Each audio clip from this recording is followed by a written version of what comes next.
Hey guys, some gamer dude here. Last year during my break, I decided that I wanted to talk about Vanguard again, mostly the original game, BTO 1 through 17. Give it a review and follow that up with a few videos talking about the nuances that are too large of a topic to be appropriate for a review.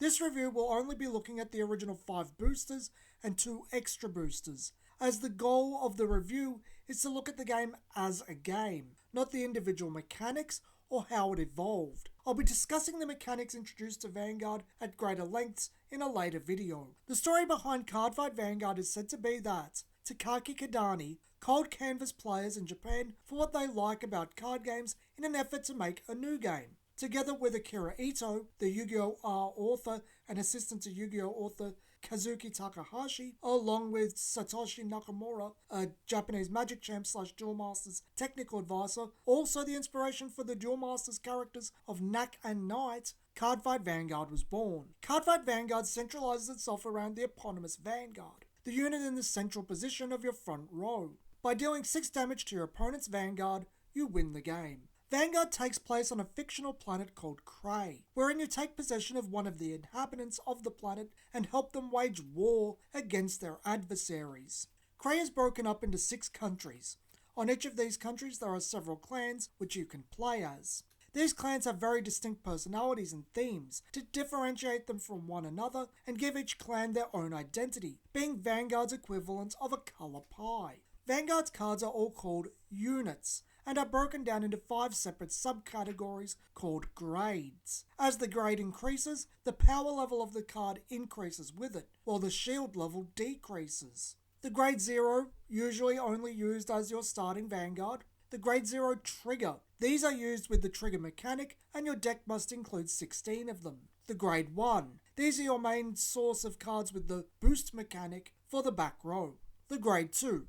These are your main attackers and have the intercept mechanic for the front row rearguard. The grade 3. These are typically your boss characters, and as the Vanguard, they have the twin drive mechanic. A deck in Cardfight Vanguard is exactly 50 cards, and these 50 cards must include 16 triggers, only up to 4 of which can be heal triggers. Generally, people played with 1 grade 0, 14 grade 1, 11 grade 2, and 8 grade 3. While you're not required to use all 50 cards of the same clan till later in the game's life, it's highly recommended as cards are made with the intention of a mono-clan deck. To start the game, place your starting Vanguard, a grade 0 of your choice, in front of you face down and shuffle your deck. Then you draw 5 cards, looking for a grade 1, 2 and 3 to ride. Once per game, you may take any cards from your hand you don't want and shuffle them into the deck, then draw the same amount. After both players finish, they stand their Vanguard by turning them face up. A turn in Vanguard is broken down into 5 phases. Stand phase. Return all your units on the board to the vertical stand position. Draw phase. Draw a card. Ride phase. Place a card of the same grade or 1 higher on top of your Vanguard. You may only do this once per turn. Main phase, where you may call units of the same grade or lower to any of your 5 rearguard circles on your board. If a circle is already inhabited, discard the card already there. Generally speaking, you want grade 1 in the back for their boost mechanic, with grade 2 in the front for their intercept mechanic. You can also use your unit's activated abilities, labelled Act. Battle phase, where your units can attack your opponent's units. First turn player cannot conduct a battle phase. To attack an opponent's unit, rest your unit by turning it horizontal. Then you may do the same to the unit behind it if it has the boost mechanic. The attacking unit's total power becomes the total power of itself, its booster, and any other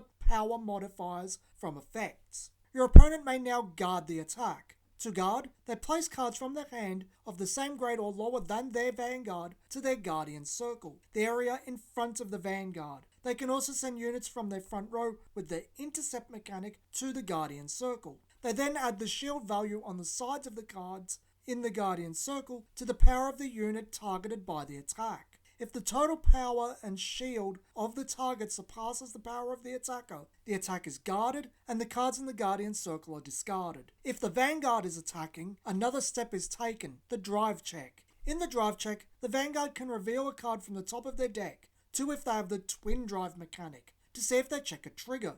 if a trigger is revealed and you have a unit of that clan on your board, the attacker can allocate plus 5,000 power to any of their units and get a secondary effect, depending on the type of trigger. There are 4 types of triggers. Draw triggers, which give you a free draw. Stand triggers, which can stand one of your rear guards. Critical triggers, which can increase the damage your units can inflict. And heal triggers, which can heal 1 point of damage if both players' damage is equal or the player checking it has more damage. Cards checked for drive check are added to the player's hand after they are checked. The drive check is mostly a way for the Vanguard to break through the opponent's shields or cause your opponent to expend more shield guarding your Vanguard's attack.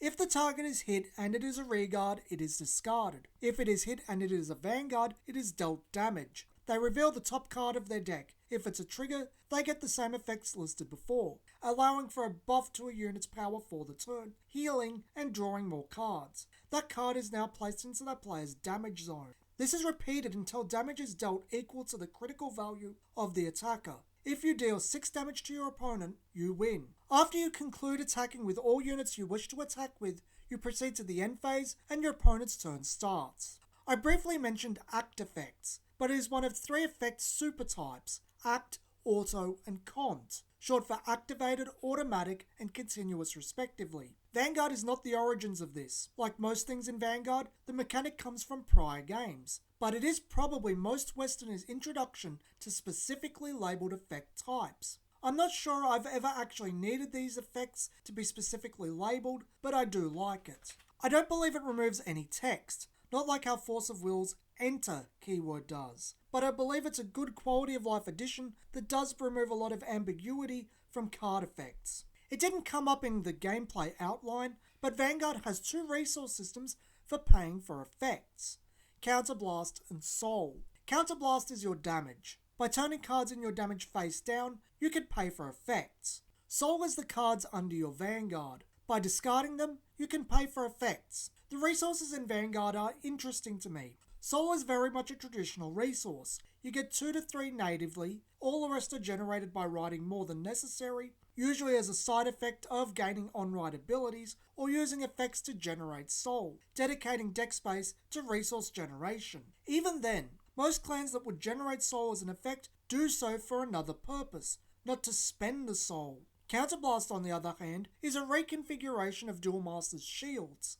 Like shields giving you hand as you take damage and having a chance-based mechanic attached in shield triggers, damage in Vanguard gives you a resource as you take damage and has a chance-based mechanic attached, triggers. In both games, it's normal to take damage for the purpose of gaining resources. It's very rare to find a game with multiple resources, yet not have them conflict or be clunky in some way. Because damage and soul are natural parts of the game, they feel very organic to the game. They flow very well with it. I talked earlier about Vanguard's origins, where Takaki Kadani cold canvassed players in Japan to find out what they liked about card games and how Vanguard was born from that, in conjunction with input from Yu-Gi-Oh! R author Akira Ito and Magic champ Satoshi Nakamura. I think it really shows in the final product.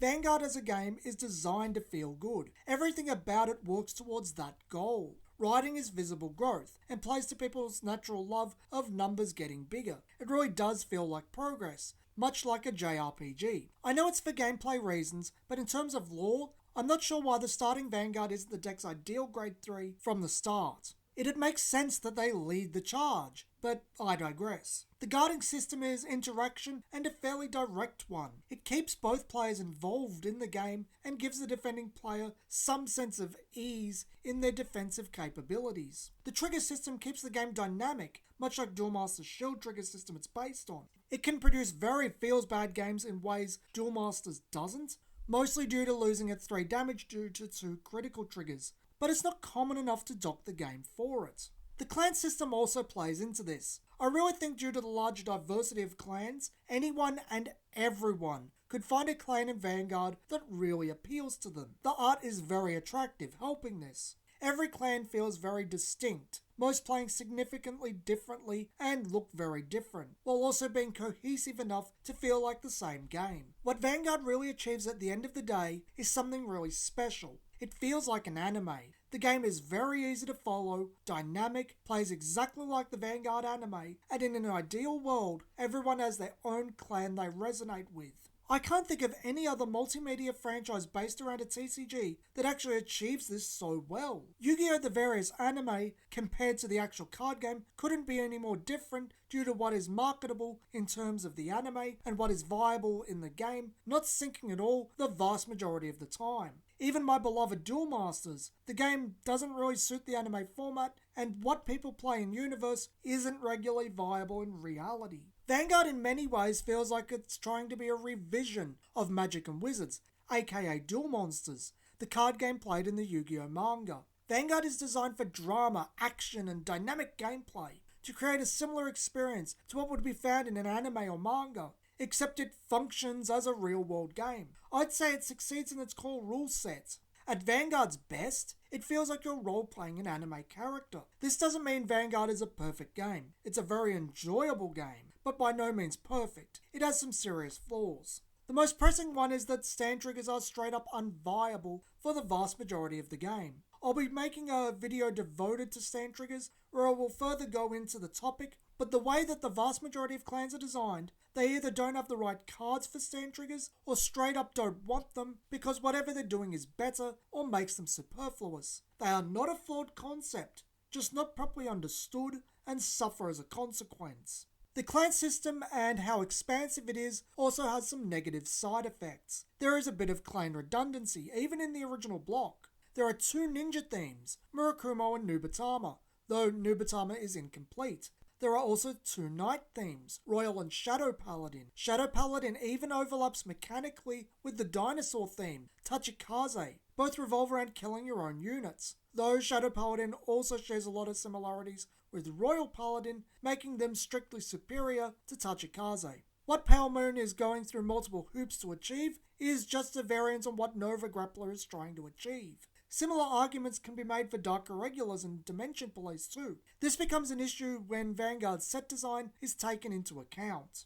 Vanguard's R&D very obviously designed decks with the anime staff, breaks them down by set as the anime requires, then adds a bunch of filler and calls it a day. Vanguard is not designed with customization in mind. The fairly strict deck ratios are testament to this. There is also a predetermined deck for you to build. It's extremely obvious which cards are good. Vanguard, quite frankly, has no place being a TCG. It largely doesn't benefit from being sold in randomized boosters. There is next to no creativity to be had, and given the large amounts of garbage in every set, I don't know why. The game as a whole would have benefited from a large amount of the garbage cut and some more viable bosses, along with support, introduced. It doesn't even take up that much space. A new deck can be made with just 3 cards, as Scarlet Witch Coco can attest to in the second block. You don't really see this outside of Oracle Think Tank, Nova Grappler, Royal Paladin, and Bermuda Triangle in the first block. However, 3 of these 4 clans had new decks created by additional rounds of support that added a new boss with their support. Only Bermuda, in their own booster, produced multiple decks from the get-go. The funny thing is there, of a 35 card set, only about 25 cards are necessary to produce 3 decks. Bermuda's Banquet of Divas, regardless of how viable Bermuda is as a whole, is by far the best set in Vanguard's original block period, because it plays to being a TCG. It gives you options. The rest of the game does not. It's just sold as a TCG to generate profit. The clan system exacerbates the issue. The more clans that exist, the less often clans get support. The less often clans get support, the less options they have, especially when viability is taken into account. If you remove the redundant clans and folded multiple clans with very similar themes and mechanics into another using archetypes, you'd open up more space. That space could be used to produce more decks per clan, give a better illusion of deck building, or actually introduce a period. Saying all this, there are major imbalances between the clans. 3 of the 4 main character clans are just head and shoulders above the rest of the game, being on a completely different level. Most of the game can't compete, creating 2 tiers of gameplay. The big 3, Royal Paladin, Oracle Think Tank, and Kagero, possibly with the addition of Shadow Paladin, then everyone else. This is a result of the anime necessitating new support and the other clans not getting the same support or just being basically unplayable. The latter of which is far more clans than you'd expect. A good 7 of the 15 clans are arguably unplayable in the first block. Then we have the fact that a bulk of the Nova Grappler, Pale Moon, and Dark Irregular support, 3 other clans that did get additional rounds of support, is literal garbage that does not help anything. I think it's very telling how little of the game is understood by the devs that Nova Grappler got 6 rounds of support between 7 sets, and the only cards of worth past set 1 are some more critical triggers, a Perfect Guard, Magician Girl Carrara, the Death Army, the Blaukluger line, His Beta, and Dancing Wolf. Literally 12 of 34 cards, something that could have been contained to 1 set. Perfect Riser had promise, but needed support. Same goes for Gold Rutile. The rest is literal garbage filler, siphoning resources from clans that needed it. This clan imbalance is by far the most critical flaw in Vanguard. It goes directly against one of the things that makes the game so appealing. The writing system also has a consistency issue. With the standard 14-11-8 build, your chances of riding up successfully to grade 3 is 81.5, which means in just short of 1 in 5 games, you are literally put in a position where you are stuck and pretty much can't play the game. The most you can get to is 82.5% chance with 13-11-9, not significantly better. However, it's actually significantly less than this in reality, when you consider the vast majority of decks at the time only wanted to ride 4 of their grade 3, the playset of the one designated as the boss and deck cornerstone. The rest of the grade 3 are intended for rearguard. I will dock the game for perfect guards being double rare. They are necessary for play, allowing the player to stop an attack completely for a pitch, no matter its power. They are as necessary to play as a trigger. This is fact. In Vanguard's history, only one deck could ever get away with not playing them. Because of the rarity they are, they ended up ranging up to $30 for some of the more popular clans due to scarce supply. Perfect Guards should have been rare max. At double rare, it created a scarcity on a necessary part of decks. This is a lot of arguments against Vanguard, but the vast majority is to do with the cards, not the game itself in terms of the engine. They can be fixed. The one argument against the engine, riding, is frankly tolerable. Even a lot of the issues with the cards are tolerable from a Western perspective where we didn't see them in their full effect. Getting a mix of block 1 and 2 at the same time, boosters 1 through 9 and extras 1 through 5, created the illusion that clans were more viable than they really were in the original release order. The sole exception was Perfect Guards, but this went away with time due to reprints. Before I give my final thoughts, I want to discuss where Vanguard came from what games it took components, and what components it took. So let's dissect Vanguard. Vanguard is very much a chimera of a game. This is very normal for Bushiroad games and largely the industry as a whole now. Like Vice Forts, Vanguard takes the labeling of effect types from Monster Collection, a TCG popular in Japan in the late 90s. Triggers are also shared as a mechanic with Vice Forts, and come from the shield triggers of Duel Masters. The damage is also a modified version of Duel Master's shield system. Same damage counts and employs the same risk reward of shield triggers. Take damage, could get a triggered effect, or just get a resource. In this case, the resource isn't card advantage, but a resource mechanic. The grade mechanic is a hybrid of Vice's level system and Pokemon's evolution. The field with the 3 columns, the central unit being important, connected to the victory condition, the units having both a power and damage value, and even the clans, all seem to come from Bandai's One Piece collectible card game. I'm not entirely sure, but I suspect the boost mechanic may come from the team formations of Bandai's Naruto collectible card game. It's not entirely like it, but the concept, units behind give power, is exactly the same. If not, it's a modified version of One Piece's reinforcement mechanic. The guarding system may very well be the only unique thing Vanguard has to offer on a mechanical level. My knowledge of old Japanese TCGs isn't expansive enough to know where it comes from. That said, because of the varied components Vanguard is merging, and how much better it implements the concepts compared to the games these mechanics come from, I think it all comes together to a point where, other than the Vice comparison, the mechanics very much feel like Vanguard originals.